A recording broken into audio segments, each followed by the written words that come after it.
Okay, let's go ahead and get started. We are very glad to have our session 3 meeting today for the Black Agrarianism Study Group, Reparations Map and Alternative Models and Land Trust. Our speakers today will be AnAkA from the Black Oregon Land Trust, and Hannah Wilson, who is with Yes Farm and the Black Farmers Collective. And we will be very much enjoy having this meeting facilitated by Lindsey Lunsford again today. So with that, I want to go ahead and go over the sponsors and partners and just thank everyone who has been supporting this program. And we thank you for your support. And I want to go over the Zoom tips as well. We have gone over these before, but I'll just briefly go through them again. Please keep yourself muted. This session will be recorded, so just so you know, the recording is it's being recorded right now, and you can access it later. Unless the facilitator or speaker invites questions, then please hold your questions till the end.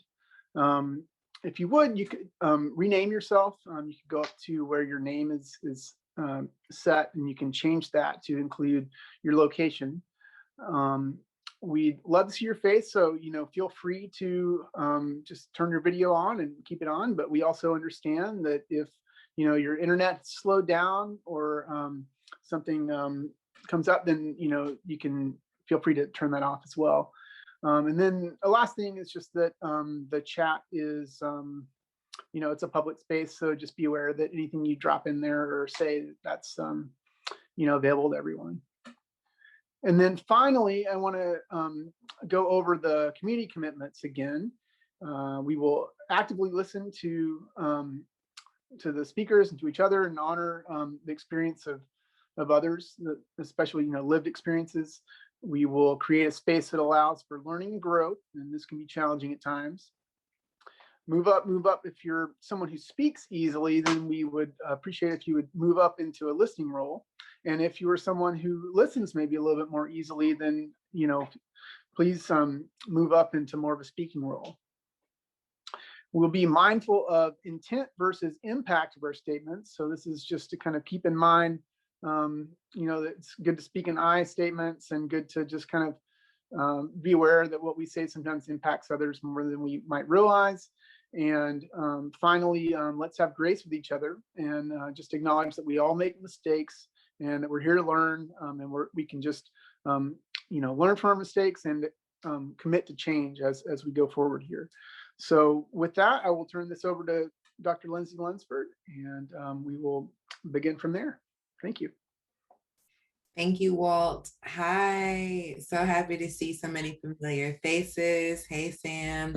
Really excited to get a chance to introduce our guest for you all today. But before I get into that, and also just want to say welcome back. This is session 3. And just want to say welcome to all those that have been able to join us for the first 2 sessions, even if you weren't able to join 1 or 2 or both. And this is your first session, we welcome you. And for those that celebrate the Easter holiday, we send happy Easter and just happy spring to you all. Before we get into this and I get the awesome honor and privilege of introducing our speakers today, I want to just start us off by what many of you may be familiar with, doing a land and labor acknowledgement for those that went before us. So if you'll give me just a second, we'll go ahead and maybe take a few minutes to put your feet on the ground, sit up straight if that is available to you, and just get grounded in this space right now. So I will go ahead and begin and read this. And also I invite you too to just take a deep breath, like just land. I'm not sure what you all were doing before you came here, but just to inhale and exhale and just enjoy a nice settling breath to bring us into this moment and into what we have to share and learn about today. So just beginning the land and labor acknowledgement. We recognize and honor all peoples who have ancestral ties to these lands and waters. We also recognize and honor both our ancestors and all those living who have contributed their labor, their experience, and their knowledge to growing food and nourishing communities. We recognize the importance of uplifting the voices of Black, Indigenous, and peoples of color in spaces where they've been excluded or made to feel invisible. We welcome and honor the speakers from these communities who will be sharing knowledge, experience, and wisdom with us as a part of this event. As we honor these people and ancestors, we acknowledge historic and current injustices and work to find ways to move from acknowledgement to practice.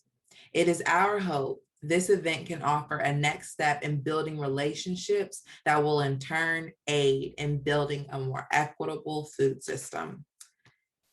So with that, I will introduce to you all our first speaker. So excited to introduce Hannah Wilson to you all today. Hannah's pronouns are she, they, and Hannah is the farm manager of Yes Farm, an urban farm initiative of the Black Farmers Collective.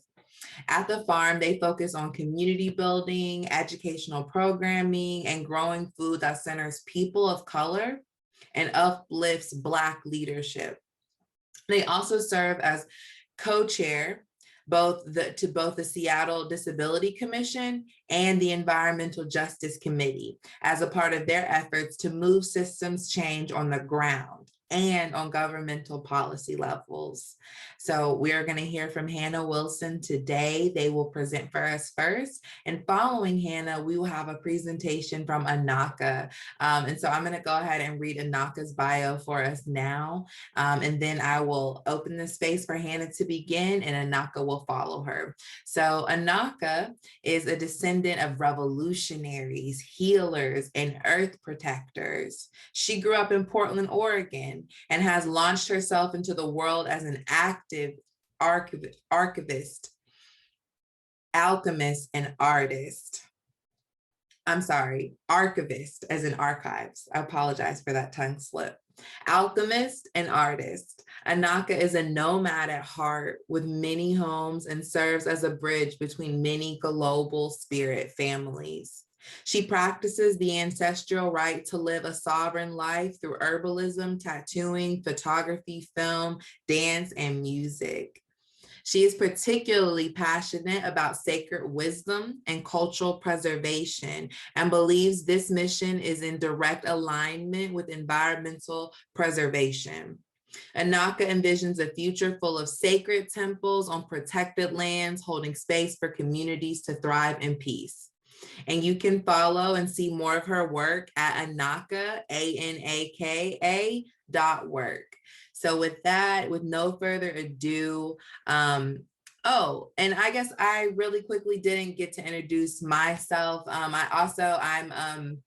a research professor at Tuskegee University, for those that haven't been to the first two series. And I'm so excited to be your facilitator today. And I will now hand it over to Hannah so she can do her presentation. They will do their presentation, and then followed by that, we'll have AnAkA. So thank you so much. Thank you for the lovely introduction. Happy to be here. I actually just came out here from Small Axe Farm, which is a 4-acre farm that we're starting, and we just put up a greenhouse today. So that was really exciting and got to enjoy the sun a little bit. I will share my screen right now. So there we go. So yeah, today I'll be talking a little bit about what I do, where I'm like coming to this work, and what the Black Farmers Collective is hoping to push forward with their work, and what histories inform our work and the steps moving forward in creating more food sovereign systems. So so more about me. Again, my name is Hannah Wilson. I use she and they pronouns. I'm the farm manager at Yes Farm, which is located in Seattle, sort of at the heart of the city, right in between downtown, International District, Capitol Hill, and the Central District. And I came into this work moving here to Seattle 6 years ago from California to study environmental science at the University of Washington. I also minored in geography, which sort of informed my more social justice lens in this work. And then during that time, I got really involved with environmental justice work in the city of Seattle, and did a lot of work with local organizations and organizers on the ground here.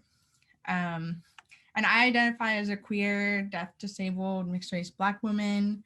I think that truly informs a lot of the work that I do, just because I'm trying to make the farm space as accessible as possible. And I can really see the intersections of like where there are gaps in our food systems and who is missing and who doesn't have access to food, farmland, and just safe spaces, nurturing spaces, healing spaces in general. And I've found this work just to be so nurturing for myself, so healing for myself, to grow food and to bring my sort of environmental science lens to it by trying to figure out how we can grow food and have it be ecologically sound and be thoughtful about like who has been stewarding this land for many years since time immemorial. And how we can move forward in solidarity with Indigenous folks and uplift Black folks in this work.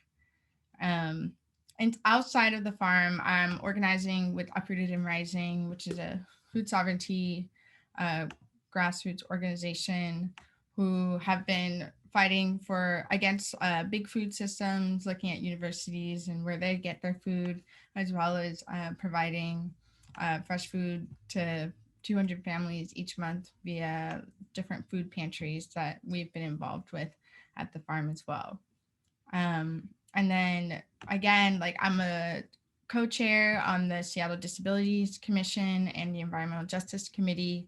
So this work allows me to be in community with those folks and talk about the ways that food is very much intertwined with all of that work, climate justice, disability justice, and make sure that all of those intersections are part of those conversations that are happening, not just like on the ground, but again, like at a city level, county level, all those things.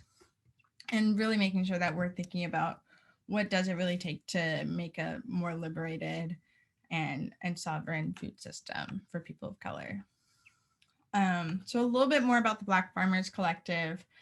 The Black Farmers Collective is a mutual aid network of Black-led regenerative farms in partnership with other BIPOC farmers, organizers, and leaders creating a food system for healthier communities. We really believe that the key to a more sustainable, equitable future for communities of color requires addressing food insecurity and fighting for food sovereignty. We actually have 3 sites. I should have updated this. So one of them is Yes Farm, where I work. That's about 1.5 acres. We last year got 4 acres out in Woodinville called Small Axe. And then we're also working at a small community garden in Columbia City in Seattle. And all of those spaces are managed by young Black folks who've recently gotten into this work and are being supported by the Black Farmers Collective in many ways. And in general, all of these efforts are pushing towards land acquisition, BIPOC farmer development, community building, creating those educational programs, and growing food. So our main goals are providing food, education, and community building in the neighborhood and surrounding communities. So for example, some of the work that I've done has been connecting with Yesler Terrace folks, which is right where my farm is located. And I've said, like, how can I connect with the youth and make sure that they have access to learning experiences on the farm, as well as creating community garden space for elders who have been gardening for their whole lives and have lost that access to garden space due to gentrification and development in the city of Seattle in the last 50 years. We really want to improve community health. The founder of the Black Farmers Collective is really looking to talk about the ways that growing your own food is a crucial way to improving your own health. And in general, the Black community is really impacted by health gaps that are a direct result of not having access to fresh food. We're really centering and uplifting Black leadership at the Black Farmers Collective. An example of this is that our board is entirely made up of Black folks. All of our direct staff are Black folks. So we're really intentionally making sure that we're only, we're really uplifting Black leadership and also collaborating with all communities when we do this work. We're also hoping to facilitate the sharing of cultural traditions. At the farm, we see that farms are not just a space for growing food, they're also a space for gathering, for conversation, for relationship building, and how can we really make sure that that is creating those relationships that are required to have a very interconnected, hyperlocal food system that will make us more resilient in the face of climate change, gentrification, and other issues. We're really creating more access to land. So we started with 1.5 acres at Yes Farm, and now we're hitting 4 acres out in Woodinville and another small garden space in Columbia City, and continuing to help provide technical access or support to other community gardens all across Seattle as well. And we're really focusing on land stewardship, including restoration of pollinator habitat and healthy ecosystems, and of course, striving for food justice and food sovereignty. So what really informs this work is the legacy of Black farmers in the US. And today, only 0.52% of farmland is owned by Black farmers. And there used to be nearly 1 million Black farmers in 1920. And now there's only 45,000, which is a direct result of many things. It's the result of the USDA and their racist tactics and policies. It's a result of banks. It's a result of redlining and gentrification. It's a result of just a white supremacist society that has not allowed for self-determination for Black folks. And specifically in the Pacific Northwest, we see that the Oregon exclusion laws that were created in 1844, 1849, and 1857 are the direct result of why there's very few Black farmers in the Pacific Northwest today. Interesting tidbit was that these exclusion laws also included parts of Washington state and then prevented land ownership as a result.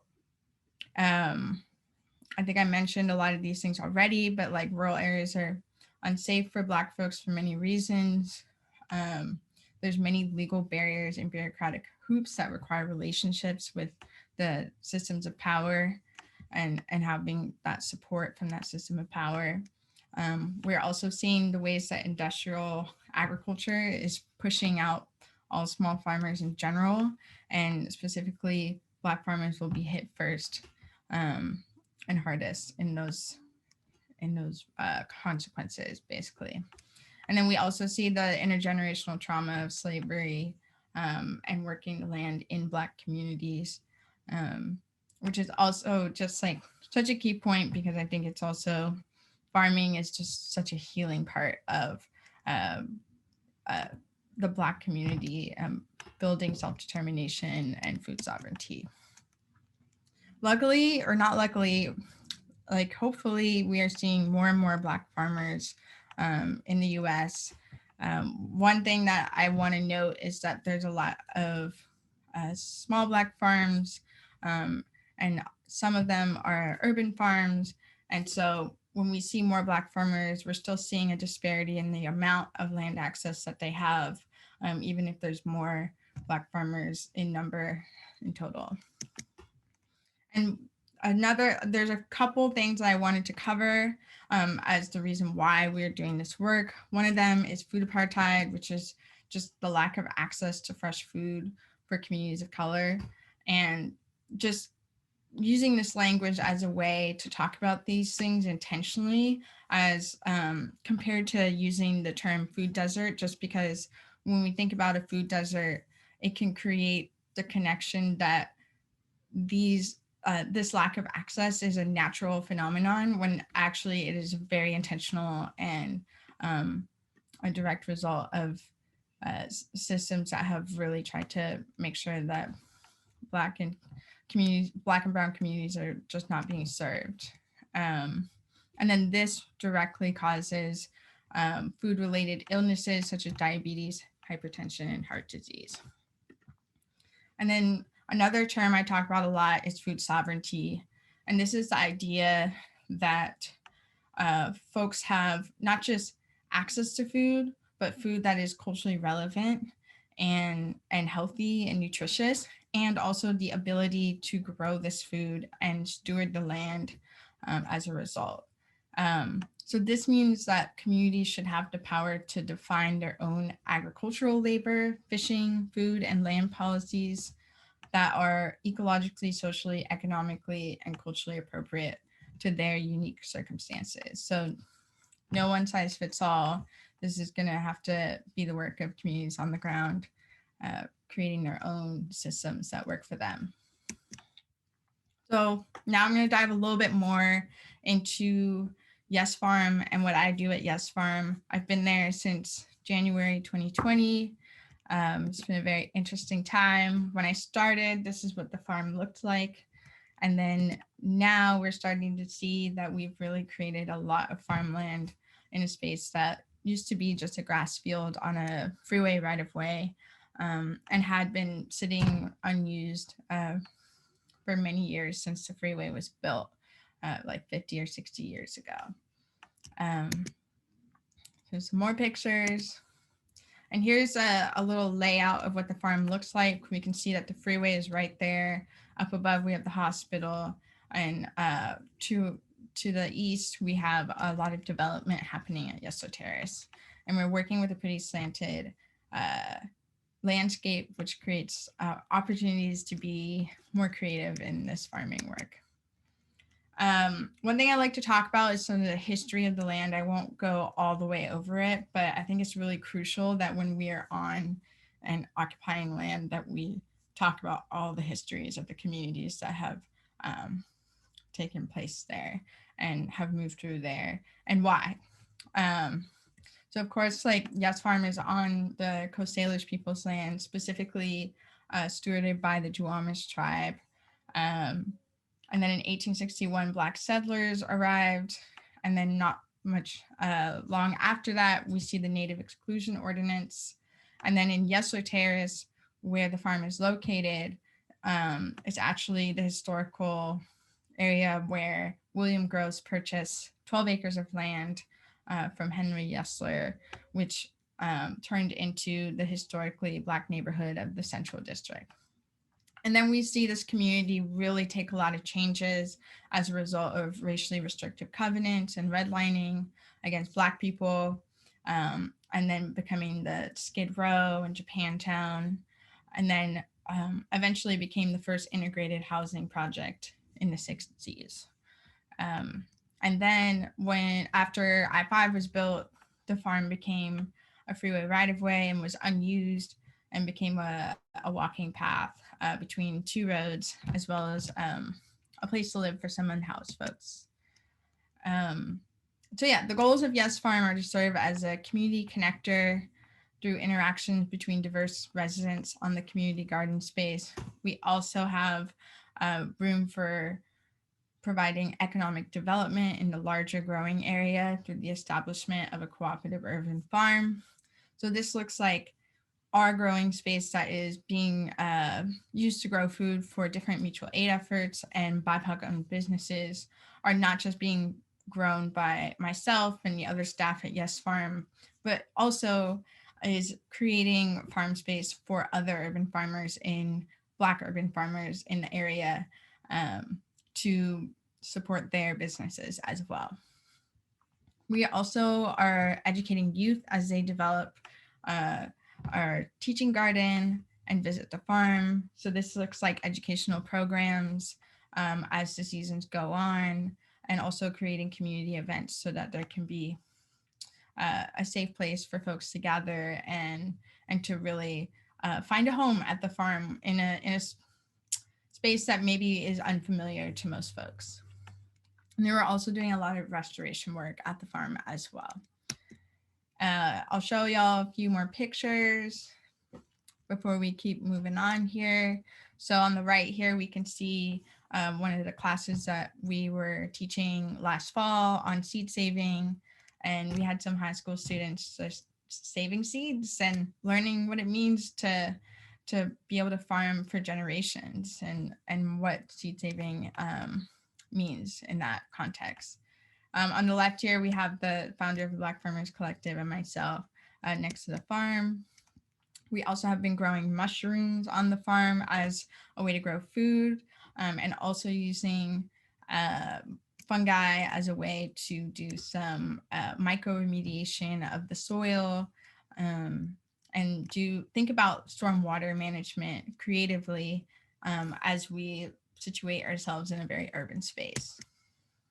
Here's some pictures from our harvest last season. Lots of folks came out, lots of folks got fed. Here's some more families gathering food, take home.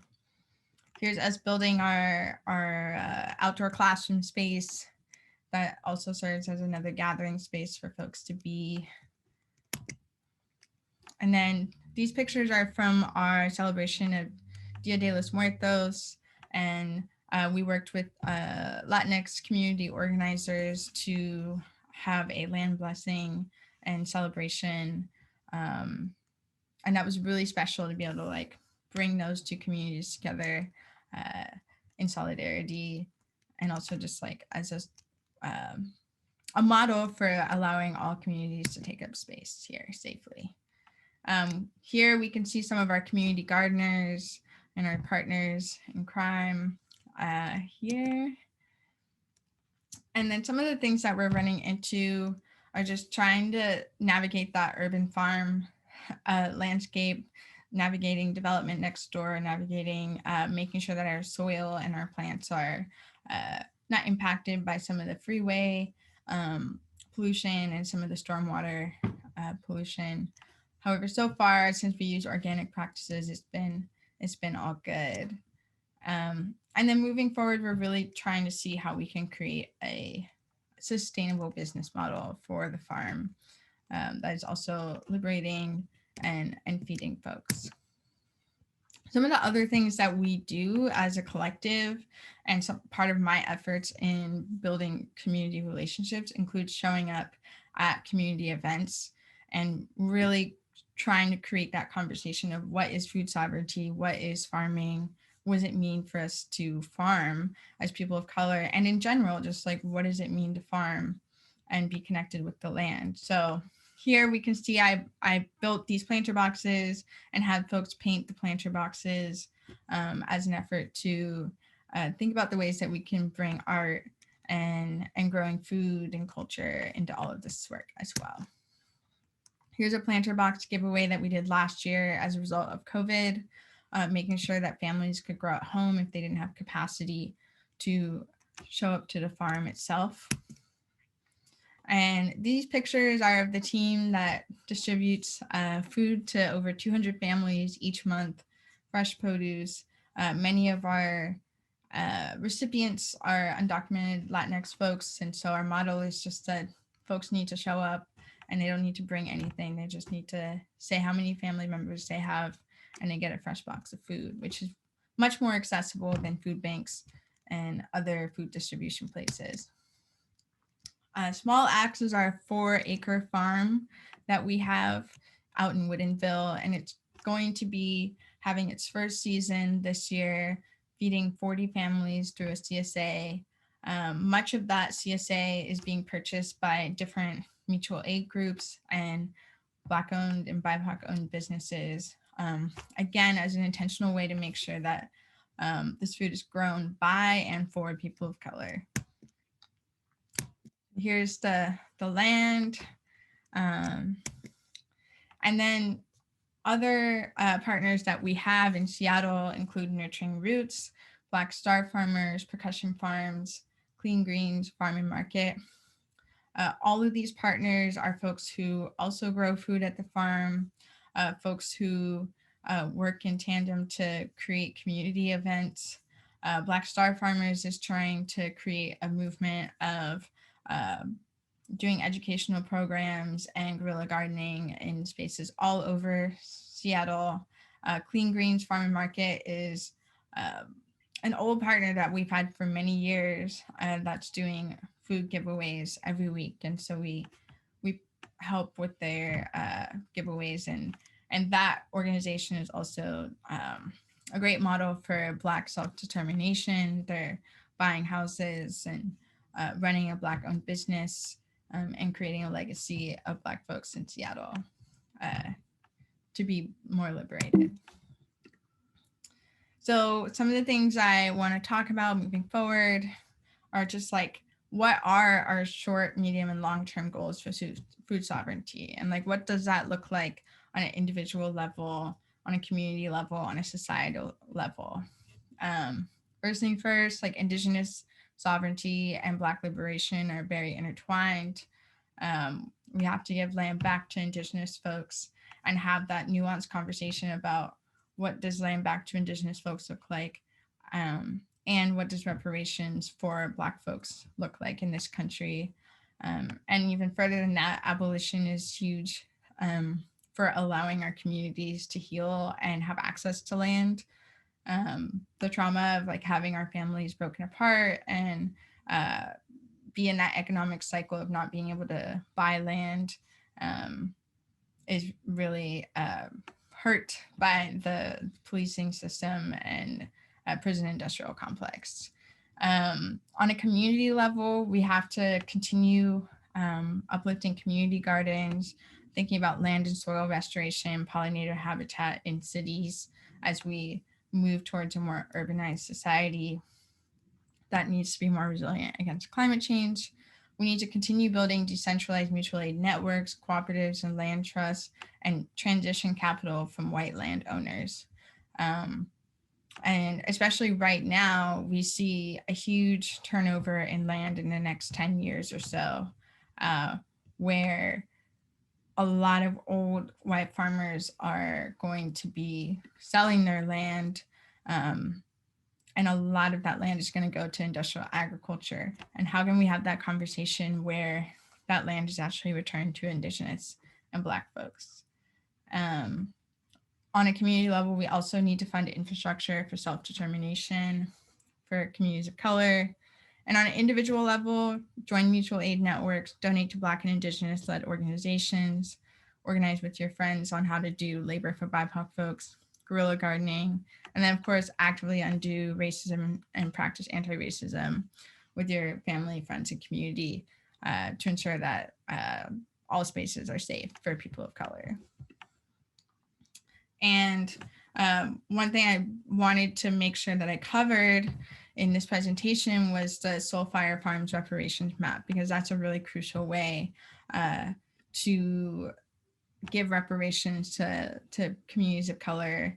And this is a map that has most of the Black and Indigenous and people of color led farms in the country, and also organizations as well that are supporting those efforts, where if you have capital, if you have funds, those are the places to send your money and give reparations directly to Black folks, because that will lead to land back and reparations for Black people.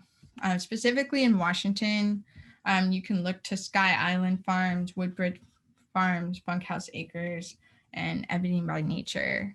And I'm sure I'm missing a couple as well. So please do your research. Look up the Soulfire Farm reparations map, because it's a really key resource in moving forward healthier food systems. And then these are just some questions that I have for folks to sit on when they're thinking about their role in the food system and how we can push for a more liberated food system. I can leave this up later. But yeah, thank you for listening to my presentation. Please drop questions that you have in the chat. It's been a pleasure to talk to y'all today. And if you want to follow our work, we have a Facebook and Instagram. It's not at Yes Farm Official anymore. It's actually at Black Farmers Collective. And then our website is also Black Farmers Collective as well. So thank you so much. Let me look at the chat real quick. So someone asked, how many paid staff work at Yes Farm, and how do you balance the work of food production and advocacy and activism? So at Yes Farm, we have myself and one other staff member who are specifically working on the site as of right now. And then over the summer, we are going to have like 3 different interns, 2 folks who are writing their thesis on Black agriculture and nutrition and what that looks like in the context of healing and liberation.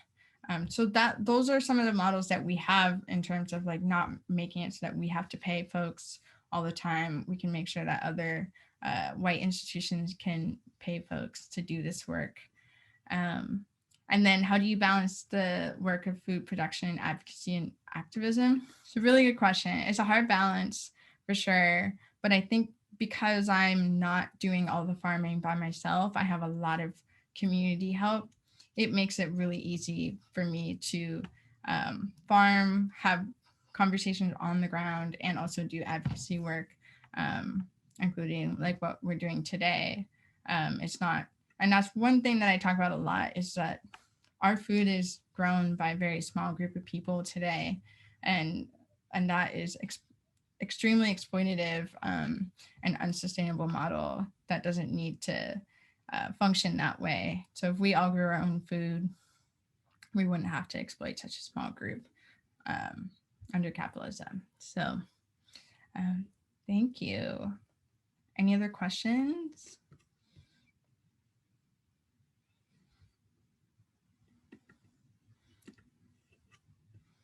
All right. Well, I'll pass it on to AnAkA. Feel free to drop some more questions in the chat as we go. Awesome. Thank you, Hannah. That was amazing. Also, I'm by an airport right now, so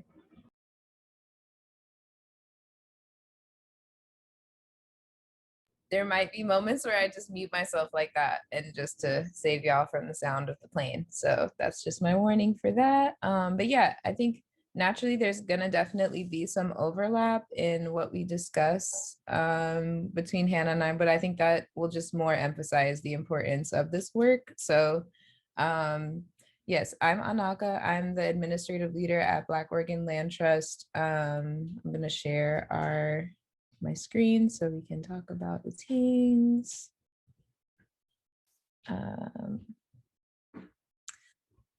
Black Oregon Land Trust is currently run by myself and about 6 other Black women who are all from Portland, Oregon. We've all been connected for years and years. Our main leader, Shantae Johnson, runs Mudbone Grown Farms in Oregon, and the rest of us are all either like herbalists, birth workers, mothers. We're also artists and just people who generally are searching for ways to create a sovereign lifestyle in order to be able to feed our children, feed our families, feed our elders, and also to provide safe space for us to create and live in.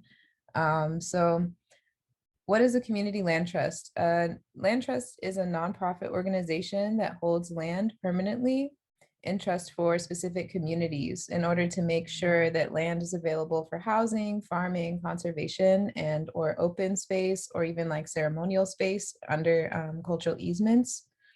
So in honor of the resilience and strength of our ancestors who persevered and held on to their agricultural roots, we're launching Black Oregon Land Trust in order to encourage more Black farming in order to happen in Oregon specifically. So our mission for Black Oregon Land Trust is to acquire land for Black farmers and land tenders to steward in perpetuity. These efforts will preserve Black agricultural practices. They'll enable Black farmers to provide fresh, healthy food for our families and our communities, and to build generational wealth and equity. This is a very important and key part of our mission in terms of building generational wealth and equity, because as we all know, those who have land are the ones who are able to create their dreams and their visions in a way that not only supports themselves individually, but also supports their families and their community. And you know, the structure of America is to hold back the success of generations of Black and Brown people, specifically Black and Indigenous people, to America. So we're just creating this land trust in order to build an equity space for ourselves in sovereignty. So this is kind of where things will start overlapping a little bit, but I still am going to say it because it's important. So there's very few Black farmers and landowners in Oregon because of the systematic structures of the Constitution that Hannah was touching on in terms of Oregon's exclusion laws, as well as the broken promise of 40 acres and a mule that, you know, all the Black people who were freed from enslavement, we didn't get any land after enslavement. So, you know, ever since we got here, we basically have been stuck in this racist situation where, you know, the government doesn't want us to be empowered or empowered. So yeah, there's just been a lot of land loss and theft and, you know, dislocation. There's been a lot of violence in terms of like segregation of neighborhoods. And even to this day, you know, Black people don't have access to land in order to learn about our roots of agricultural systems that actually work for us on a cultural level, as well as like an actual survival level. So the problem and the opportunity, these are some more information about just like how many Black farmers there actually are right now. So Black farmers account for only 1.4% of the country's, hold on. Well, I guess that one wasn't too bad. I'm just gonna wait for this airplane, sorry. Black farmers account for only 1.4% of the country's 3.4 million food producers. And Black-owned farms account for 0.5% of total farmland in the US, as Hannah already said. So 0.1% of farmland in Oregon is Black-owned, which is, as you can see, you know, 0.1 is that's right next to 0.0. You know what I mean? So we're at the basis here. We're at the foundational work here in terms of building up space for Black-owned farming to thrive. You know, the average age of an Oregon farmer is now 60, which means, you know, in the next coming decades, a huge generational shift is going to result, and almost 2/3 of Oregon's agricultural land is going to change hands. And just like Hannah was touching on earlier, it's really important that in this very specific crossroads of opportunity for landowners to give their land to land tenders and farmers, that we take advantage of that opportunity because, you know, there's enough for all of us to share. It's just a matter of like, who is working with the intention to actually use the land to, you know, empower the people and trust that as long as we work within the land in order to keep her clean and to keep her happy, that the community will be the same. So Black Oregon Land Trust, we're really excited about this opportunity and that we're like making this program like, or this nonprofit like right at this moment, because, you know, as a result of the recent Black Lives Matter uprisings and even COVID, people just taking them more time to actually like do the research of the work. We've been receiving a lot of support from all types of people for this work because they understand like that this is a really crucial time to be on the forefront of it. So yeah, more and more farmland owners are interested in pursuing and transferring their land ownership to the next generation, and specifically for Black farmers because of how crucial it is for us to have this chance at equity and sovereignty. So the current climate, 1 in 5 Black families in Oregon face hunger. Black farmers have disproportionately lost land, money, and workforce due to COVID-19, and many have been determined ineligible for relief. And there's an increasing need for Black families to have accessible housing opportunities, fresh food, and sustainable community. There's no way to really actually say how important this last point is, except for just to emphasize it more. Like, the fact is that we're consistently being kicked out of our homes. We're consistently not even given the opportunity to live in safe spaces or to have fresh food, as Hannah was talking about with the food apartheid situation that we've been dealing with as a community. And also just like not even given the chance to create our own sustainable community structures because we're so stuck in the system of continuously needing to survive. So a lot of Black Oregon Land Trust is also just focusing on how we can create a foundation for our people to not have to continuously be in survival mode, so we can actually, you know, have access to things that are a human right, like housing and food and support for our children, support for our elders. So how we're envisioning the structure of this land trust is to have Black farmers and land tenders in Oregon collectively own their land securely and permanently. And through the right relationship with the land, we will build our soil, our health, and our wealth in our sovereign communities for generations to come. We're definitely picturing this project as a beginning of a long-term thing that will go beyond our lifetime. So that's also something that's really exciting for us, is to actually come together and create something that we know will make a big impact. Our pillars are land access and preservation, acquiring secure land for farmers, environmental conservation, and Indigenous land access as well. Shantae Johnson, who I mentioned earlier, our main leader who runs Mudbone Grown Farmers, has a really big network of Oregon farms and farmers and Indigenous land tenders and people who work in the Oregon area with the same mission. So we definitely plan to be collaborating with Indigenous people through this project in many ways, especially through like cultural easement work. And, you know, it's not as Black and Indigenous, I was gonna say Black and white, but it's not as Black and Indigenous as you may think. Like, I also am Indigenous American as well as Black American, and I'm white American. So, you know, just honoring like the mixture of being from this land and like the honorance of Black and Indigenous land tenders needing to come together, because you can be Black and Indigenous from Africa as well, but I just mean Indigenous to America in this context, to be more specific. Another one of our pillars is farming and food justice. So we're, you know, dreaming about opportunities of education, training, and infrastructure support for current and aspiring farmers. We're actually collaborating with a few programs are out in Oregon that are already very established in terms of getting training and infrastructure support for farmers, because they haven't really had as much access in Oregon to the Black farmers because there's so little of us, and also because there's not enough connection between the resources and Black people in general. So we're hoping to be a bridge for people who are wanting to acquire land for the, you know, the resources you need even after you've acquired the land. And then, yeah, we're also interested in helping people with their dreams of food and product production and distribution, because that is a very big way of being able to support yourself as a farmer. And it's something that we deserve to have a chance at, you know, being successful in, if that's something we're interested in. And then another one of our pillars is just cultural sovereignty. So, you know, creating culturally relevant agricultural practices. And by that, what we mean is just, you know, returning to the works of our ancestors, because right now the agricultural practices that are happening do not prioritize the health of the earth or the water or the air or the fire. So, you know, just like actually putting the elements first and foremost in our practice of agriculture, and taking that from also like a spiritual perspective, and really honoring the land and how it's been taking care of us so well for generations.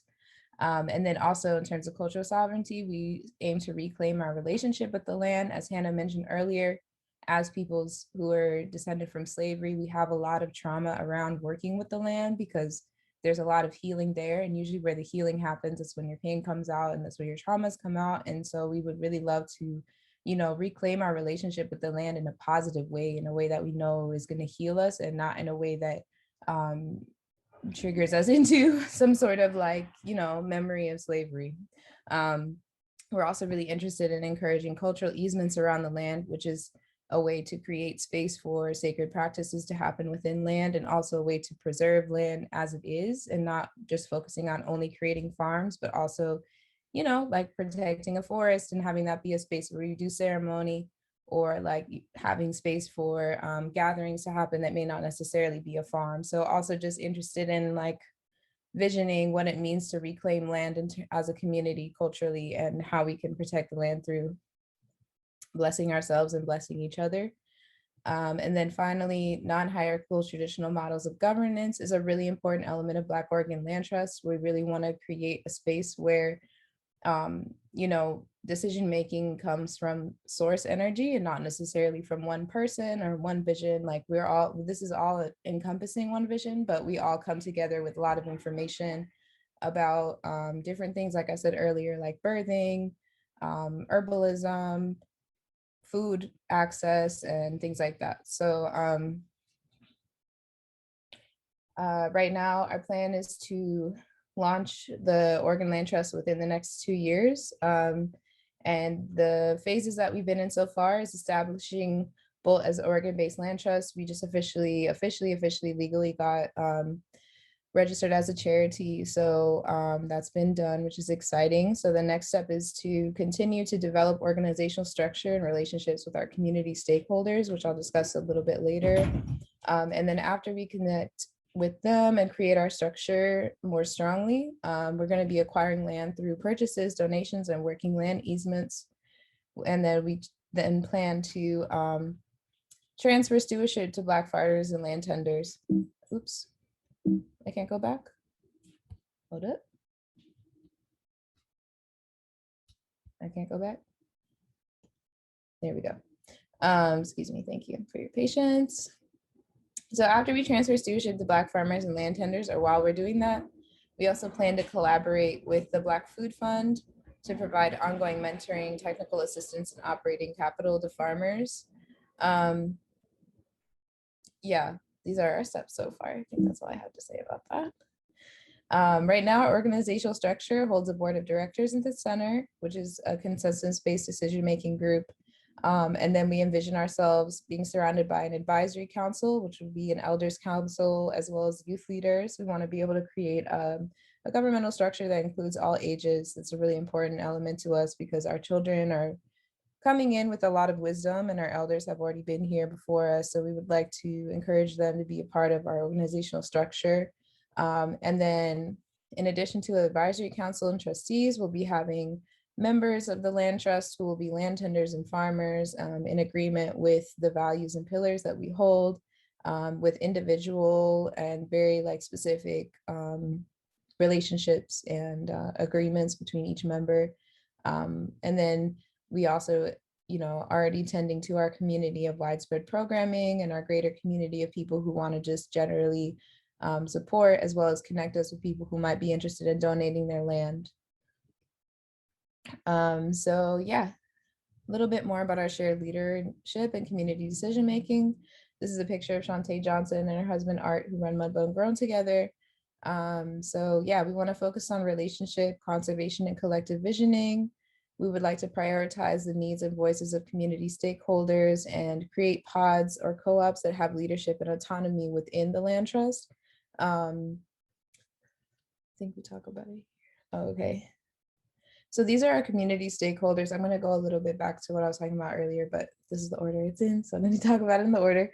So our community stakeholders will be farmers and aspiring farmers. We also want to encourage people who just have that hope or dream to be a farmer, but they may not necessarily have the experience. And then we'll also be collaborating with organizations that we're already collaborating with, such as Black Food Fund, Black Food Sovereignty Coalition, Good Rain Farm, and Black Futures Farm. We are also already really close with Oregon Food Bank, Kairos, PDX, and Coalition of Oregon Land Trusts and Oregon Agricultural Trusts. Yeah, so we're becoming a part of a larger land trust organization in order to be in alignment with what's already going on in Oregon, but just to bring that specificity of needing more Black farming in the state as well. So in the future, in the present and the future, we're creating a pod and co-op model within the land trust that will create space for really specific movements to be happening within the land trust. So we can be kind of our own functioning nexus of wisdom and resources for Black folks around the world. Most of the collective right now, we're also a part of most of the land trust organization board. We're also a part of a collective called Womb Home Collective, which will basically be a space to birth in nature. It's a space that will have natural birth workers, natural herbalists, and a space for people with wombs to come and give birth in a safe way. Black being a Black mother in this country is not safe. And especially when you're working in hospitals, it's just a historical fact that we've been having to deal with for a while. So we would like to take it into our own hands and create a space that is safe for Black women specifically, or Black people with wounds, to create life. And then we also want to prioritize our elders and create like an elder space. We're not really satisfied with the way elders are taken care of in the system right now, and are dreaming of different ways where our elders can spend their last years in the earth rather than, you know, in a home. So, and just also exploring different ways of tending to the issues that our elders are going through, such as Alzheimer's and other things that we know are all results of the systems that we've been stuck in terms of food sovereignty, as well as just general like living sovereignty. Then we'd also like to create a model of conservation and CSAs. So yeah, each pod will have their own decision-making powers on the board and representation. And like each one will be represented by a certain pod of land or grounding space as well. So yeah, Black Organ Land Trusts, we're really focused on leadership development as well, like what Hannah was touching on, and just creating space for workshops with the community to happen, relationship building and collective visioning. And also we have some upcoming advocacy trainings as well. So just really focus on creating space for Black people to share their wisdom and to like be legitimized, whether or not they're legitimized by a governmental structure. We also have a very intergenerational approach where we partner with youth programs such as Kairos PDX and high school agricultural programming, definitely envisioning creating also just like some urban farms, or like helping schools create farms with that knowledge. And then also creating partnerships with elders, such as creating an elder council, you know, networking with elder farmers, and creating an elder housing pod. We're really hoping to create a space that is safe for our elders to grow old and transition. We're also really on the forefront of policy and advocacy ideas in terms of what's the best way to go about it for Black farmers in Oregon. Yeah, we're just going to make sure that our advocacy and policy is in alignment with our mission for the land to be assured, for our health for generations to come. This is an image from Mudbone Grown Farms. So where we're at right now and where we're going, Black Organ Land Trust is going to acquire land for Black farmers to steward perpetuity. And these efforts will preserve Black agricultural practices, enable Black farmers to provide fresh, healthy food for our families and our communities, and to build generational wealth and equity. So yeah, actually, I think that's the end of it. Let's see if there's any questions. Okay, yeah, no, there's no questions. But if anybody has questions, feel free to ask now. I guess to summarize, I'll just say I'm really grateful for this opportunity to share our mission, and I'm just really grateful for this organization to take the time and like create space for us to speak on what we're speaking on. And yeah, it's really honestly like a beautiful time for us to be talking about what it means to share land and like to exchange wisdom on land, because I feel like as soon as we really actually prioritize the health of the earth, the health of us as individuals and as communities is just gonna inevitably, you know, come together. So give thanks for your time and energy, everyone. Thank you so much, AnAkA. We really enjoyed and appreciated your presentation. Hannah, I saw you throw some love out on the reactions. I'm gonna throw out the celebration. If you all enjoyed and had a good experience, we can wave the hands, let Hannah and AnAkA know you enjoyed yourself. And we'll now get into, oh, I see plenty of hands. Yes, yes, yes. We can get into the Q&A session of our afternoon, of our evening. So I'm going to go to the chat box. Again, many thank you to both you, Hannah, and AnAkA. I learned so much being in the South myself regionally. It's always so empowering and impactful to hear about the work that's going on in the Pacific Northwest, to just hear about the connections to land and the connections to place, and just the whole like diaspora and the way people have traveled and what it means to be Indigenous. So thank you so much for the time that you all put into your presentations, and then also your willingness to be yourselves and to show up as your authentic selves. That was really appreciated. And I also love the ways that there were synergies between both of your presentations, and we're able to, like you said in the beginning, AnAkA, kind of highlight things more than once, so you can just see the importance of them and how they come up in different places. So with no further ado, we'll get right into the questions. So audience, everyone here today, if you all have a question, please go ahead and put that in the chat box, so that way we can get them read aloud to our speakers. So you still have some time to put your questions in, and I'm going to go ahead with some of the first questions that we had with the presentation. So early on, we had a question from for you, Hannah, in your first presentation, and this is specifically about the Yes Farm. So do you know how many paid staff work at the farm, and how the farm and you all balance the work for food production with advocacy and activism?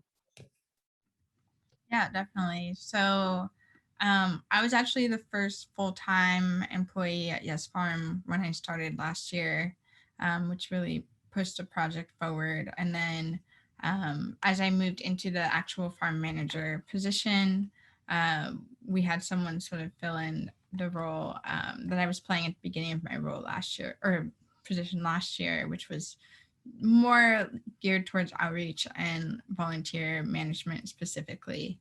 So yeah, right now we have 2 paid staff, and then at our other sites we have 2 paid staff as well.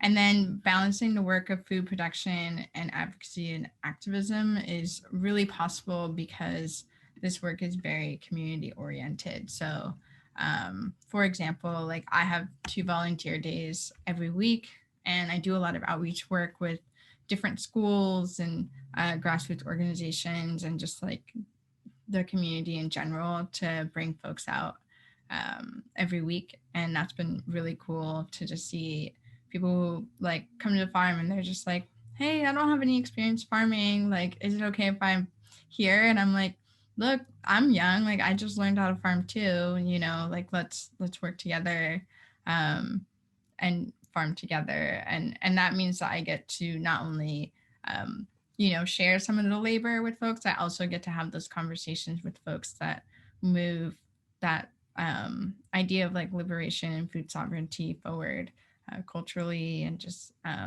getting people plugged in to the work as well. I don't know. Yeah.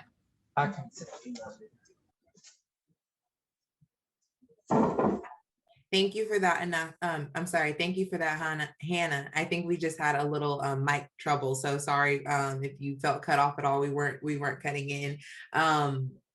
But thank you for that answer, and also for bringing that culture into focus in the conversation around food. That's so important, and something that came up throughout the presentations today. So I just want to say thank you. And also thank you to Emily who posed that question. And we'll move on to the second question. And this one I believe is for you, AnAkA, and it's coming in from Brooke. And this question is, can you talk a little bit more about cultural easements? Or do you have any examples that you might want to share with us today? Sure. I can only really give like a synopsis because I'm still honestly new to this work. I'm like a farmer by blood, but I'm not a farmer by muscle yet, if that makes sense. Hold on, wait. Okay, so a cultural easement is kind of, when I was learning about it, it reminded me of like a wildlife preserve in a way. Like it's just a way to create a legal or official way of saying that land is meant to be preserved the way it is. So say you had like a whole forest and you wanted to create a easement around it because this forest also happened to be a place where it's been typically used by Indigenous Americans so far, but this is probably one of the first groups where we're actually applying it to Black American experience as well. But if we were to use it from like an Indigenous American perspective, like say there's a forest where there was like a particular ceremony every spring, like the Native Americans could technically go to the state and be like, hey, can we put a cultural easement around this forest because we come here every spring and we want to make sure that it's not like bought out or like reused for other reasons, basically. So the idea for Black Oregon Land Trust around creating cultural easements is for us to be able to implement ways for the land to be preserved in a way that's just as sacred as farmland is used, if that makes sense. So like my personal dream for a cultural easement would be to like have a piece of forest that is also, maybe we build like a pyramid, and then within the pyramid we keep like all the journals of a land tender from the early 1900s that was Black, or something like that. Like say we were to able to use it as like an education space, but also know that besides it being an education space, it will also be a space that won't ever be built on or used in any other way. As yeah, so I think of cultural easements, long story short, as just a way of preserving land that's already just chilling, you know, and just making sure that it's not developed any further. Yeah, but definitely would encourage you to like look up examples, because I don't really have any off the top of my head except for just general ones that Native American people have been able to use. Like if they need to build like a sweat lodge, for example, they would put a cultural easement on that land.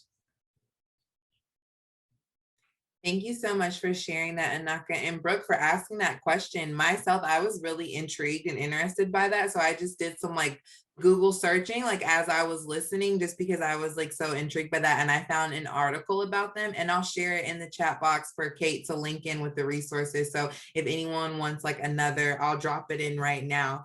I'm so happy that you shared this information today, AnAkA, because I never heard of them until today. And it's just such a cool way of preserving land also around culture. Like culture is a reason of holding land, and it also relates to land policy. So thank you so much for sharing that, and also Brooke for asking that question.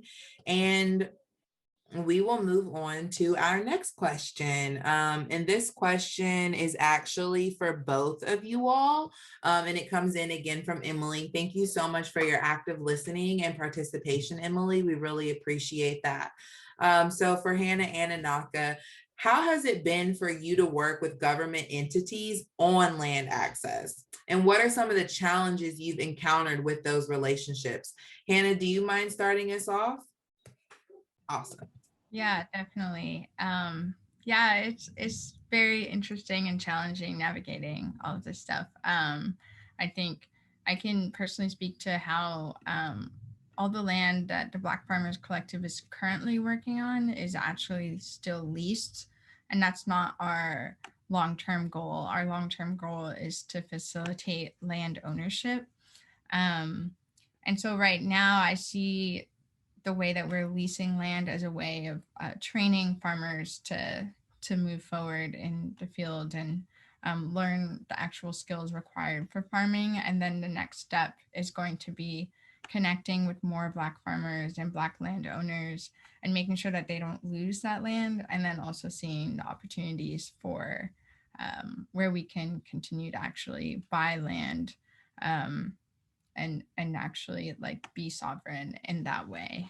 I think like for me at Yes Farm, I am actually on state land because it's a freeway right of way. So it's like Washington Department of Transportation and Seattle Housing Authority have sort of ownership over it. And some of the uncertainties around that are just like, they could probably kick us off that land anytime they wanted to. And so I feel like a pressure to prove that we're doing the work well and that we're serving the community well. And then also just the difficulties of working next to development is really felt because, you know, it impacts access to water, it impacts access to electricity, it impacts access just for vehicles to get onto the property. And some of these conversations that we have with folks at a bureaucratic level is, you know, they're like, oh yeah, like we'll deal with it in the coming months or years. And I'm like, the season is starting right now. So how do we encourage a more like sense of urgency in that way?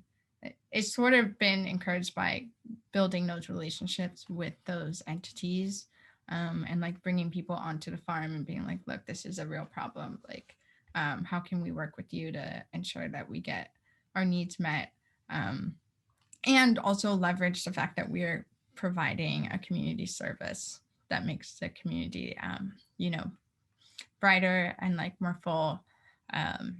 And so, yeah, it's challenging. And I think moving forward, we really want to strive towards buying land versus leasing land.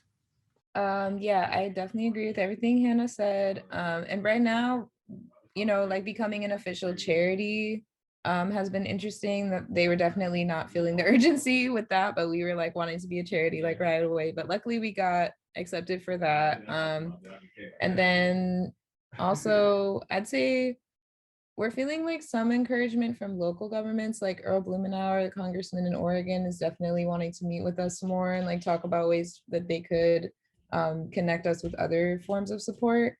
But in general, yeah, I think especially in Oregon, like how Hannah mentioned earlier, like it is really dangerous for us to live in certain parts of the Pacific Northwest still, and just like being more mindful of like, the fact that we have Black in our title and that we're like very clear about the fact that we're Black. Just like a general thing to be cautious of with the government, because we're always broken down. We're just always broken down. All of our movements have been broken down from the inside or outside or all around, all of the above. So I think that's just a general risk with the government and just being on this land in general. But in order to make things happen, we kind of have to do it anyways.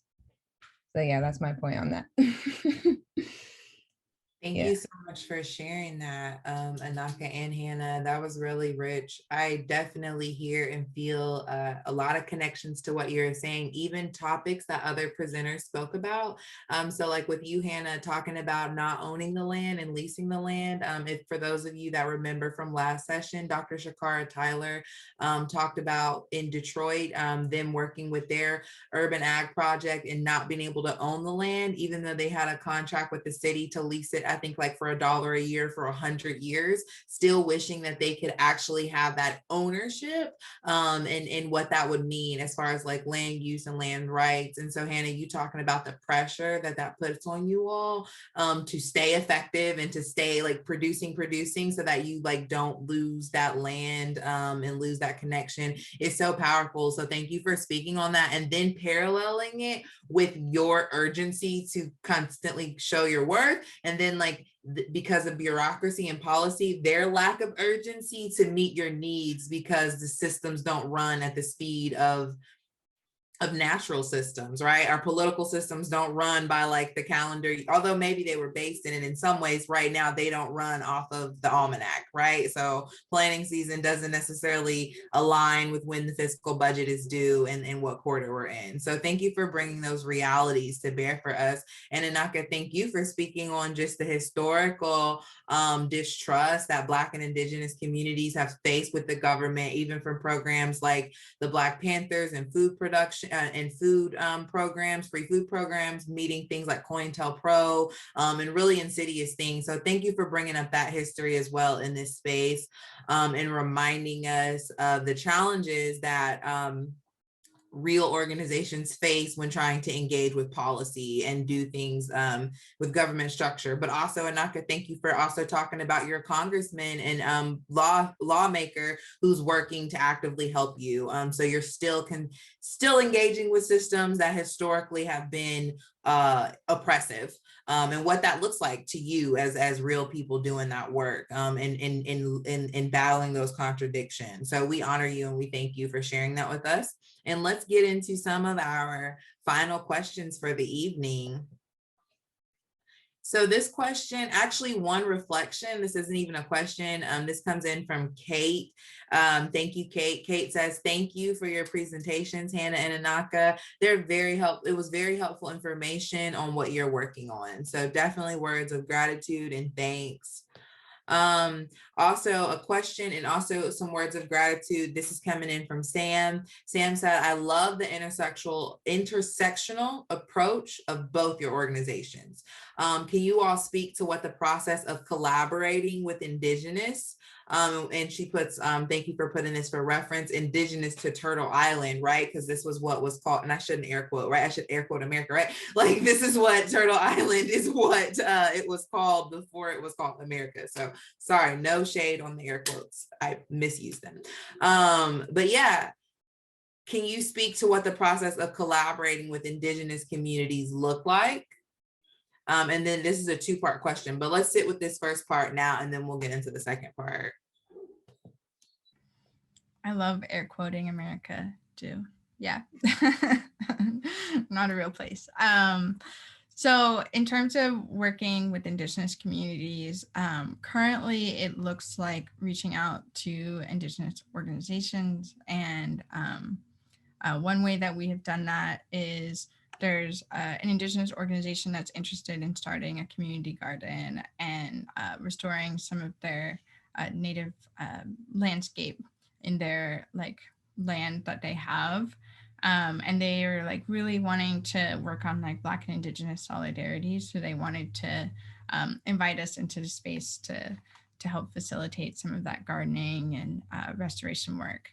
And then another way that we have been working with Indigenous folks has been working with the Indian Health Board in Seattle and bringing in some of the herbalists that they have on staff there that are elders with like a lot of wisdom and experience creating medicine and creating those medicinal gardens that I definitely want to like draw on when I'm thinking about the ways that we're building out the farm at Yes Farm.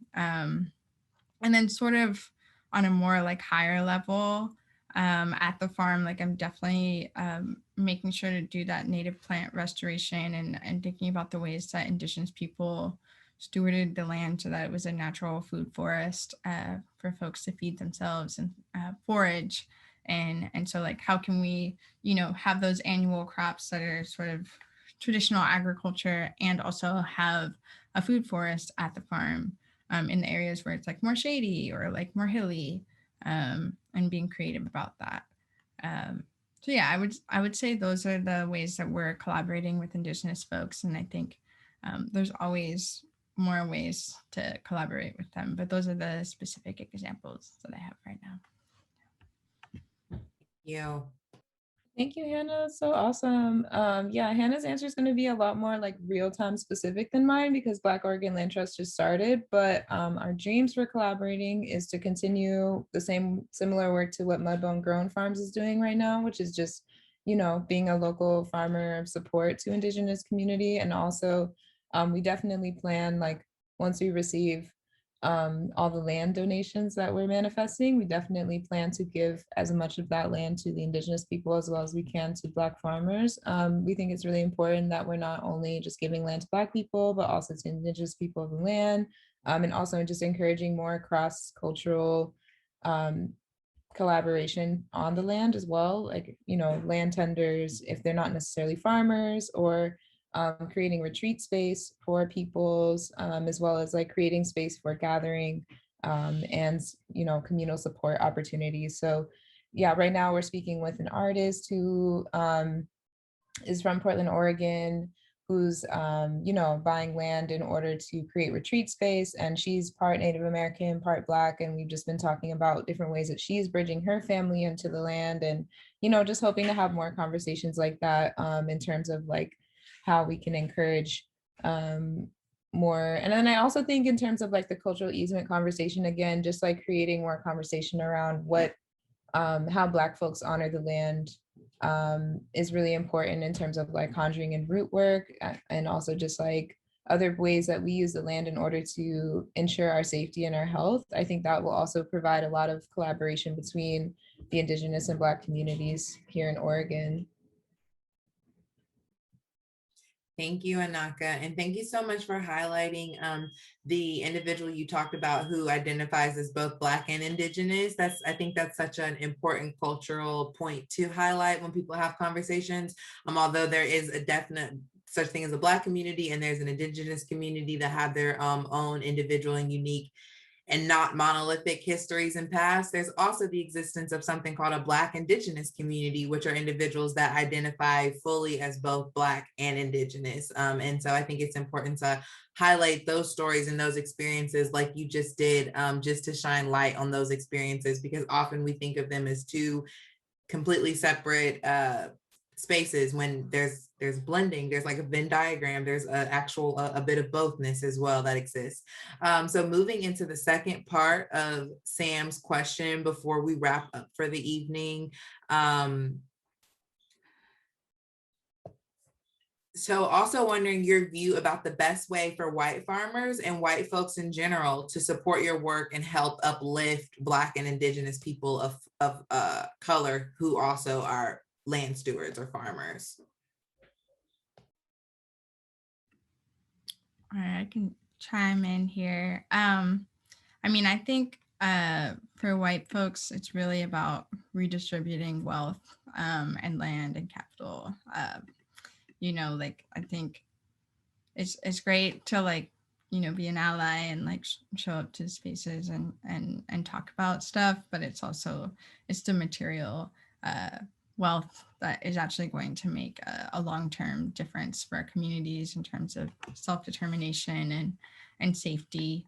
So I think for like white farmers, it looks like building relationships with other white farmers and folks in the rural areas and thinking about the ways that they can challenge probably the racist culture that is in the area, and like the ways that like both AnAkA and I mentioned that there's going to be a huge turnover of farmland from older white folks to, you know, in terms of land ownership. And so how can white folks be an ally and truly try and convince folks to give that land back to Black and Indigenous folks?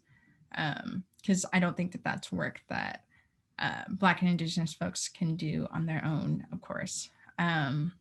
So yeah, I think those are the main ways. I think someone also asked, like, how can you create spaces in rural communities?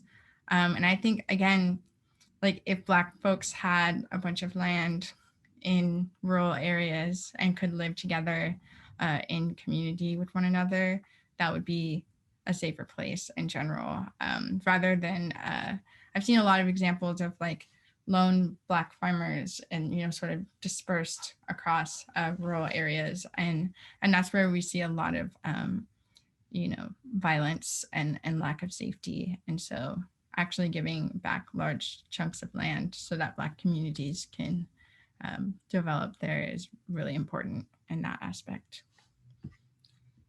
Yeah, just to hop in with what Hannah's saying, I also think implementing a trade culture within white culture would really help because, you know, Black Oregon Land Trust is not interested in leasing land from other people or even being gifted. Like we're only interested in donation or being sold to. And that's because we don't want to have to deal with, you know, like an overseer type energy on the land, because that's the last thing we need. So just kind of thinking about like what it means to actually give what you have as a white person. And I know that as a person who is part white, I know that takes like a lot of internal growth, like decolonizing and also just like work from the internal self. But I just basically encourage white people to heal themselves and actually to figure out what's going on right now, because it's really just it's just time for like the giving to happen. You know what I mean? It's not really time to be like holding on to the last thing you have for what, you know? So like there's already such an inequality going on. Like it's just tiring at this point, you know? So I'm not tired, but you know what I mean? Like generally the energy is like tiresome because, you know, even now Mudbone Grown Farms is across the street from another 20 acres that is owned by a family that hasn't been used for maybe like one generation. You know, it was like their parents use the land, but they're not necessarily using the land. And there's 3 brothers, and one of the brothers just doesn't feel like talking to us about giving us the land just because he doesn't feel like it. And it's like, well, why don't you feel like it? You know what I mean? And I don't want to have that conversation with him. I'd rather his brothers have that conversation with him. But either way, there's going to have to be more conversation within white folks of like why they don't like to share and like why it's important to share. You know what I mean? So really just taking this information and bringing it to your peoples is probably the best thing you could do. And also just encouraging trading and giving things to each other without that capitalist tendency to like want something equal in return, because that's not culturally, that's not where any of us are from. Like, you know, I come from Celtic people and like we definitely traded stuff in Europe back then too. Like it's all about like exchange of energy and exchange of truth and like what is actually in alignment with this earth and not actually what is in alignment with the 1% that's just trying to keep us all where we're at, you know? So I just encourage more trading and giving in general of community. And then hopefully that way it's a lot easier to see when people who are in need actually want to receive something from you, who will actually do a really great job with the land and with the resources. Thank you both so much. Your presentations, I don't know, I can't only speak for myself, but they touched my heart space, they enlightened me, and it was just a joy to have today. We're gonna go ahead and I'm gonna pass this back over to Kate to close us out. But if you enjoyed today, if you learned something new, you guys know how we do, show your hands, let us know. If this was fun, let us know. So we appreciate you all. You brought so much truth, so much light. It's not always easy to tell the truth. It's not always easy to speak your truth, especially over Zoom and especially with people you may not know, and you may not know how the message was received. So thank you for showing up and for, as they say in my culture, showing out. I appreciate you all. We appreciate you all. And I'm going to go ahead and hand it over to Kate. Again, thank you so much for today. Really mean that. Thank you all for being here today. Thank you to our speakers and to our wonderful facilitator. I put the link to our reading and resources list in the chat. I put in links to both AnAkA's and Hannah's work and to the article about cultural easements. And we will see you next week for our final session. Everyone have a wonderful evening. Thank you. Bye. Thank Bye. you. Oh, take care.